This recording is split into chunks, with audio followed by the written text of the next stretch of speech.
మన భారత్కి నిజమైన మిత్రుడు ఎవరో తెలుసా? 1971లో ఇండియాకు పాకిస్తాన్కి మధ్య భీకరమైన యుద్ధం జరిగింది. ఆ సమయంలో పాకిస్తాన్ సడన్గా ఇండియా పైన అటాక్ చేసింది. మన ఇండియా కూడా పాకిస్తాన్ పైన కౌంటర్ అటాక్ చేసింది. అప్పుడు కూడా పాకిస్తాన్తో కంపేర్ చేస్తే మన ఇండియా చాలా స్ట్రాంగ్గా ఉండేది.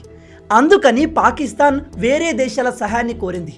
షాకింగ్లీ ఆ సమయంలో అమెరికా, యూకే అండ్ చైనాలు పాకిస్తాన్ని సపోర్ట్ చేశాయి. ఈ అన్ని దేశాలు కలిసి మన ఇండియా పైన దాడికి రెడీ అయ్యాయి. అమెరికా అయితే తమ షిప్లను కూడా ఇండియన్ ఓషన్లో డిప్లాయ్ చేసింది.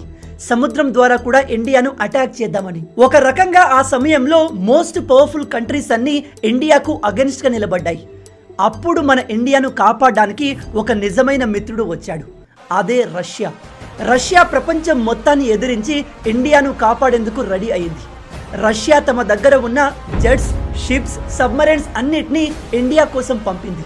అంతేకాదు ఇండియా మీద చిన్న దాడి జరిగినా ఆ దాడి రష్యా మీద జరిగినట్టు అని ఓపెన్గా అన్ని దేశాలకు వార్నింగ్ పంపింది.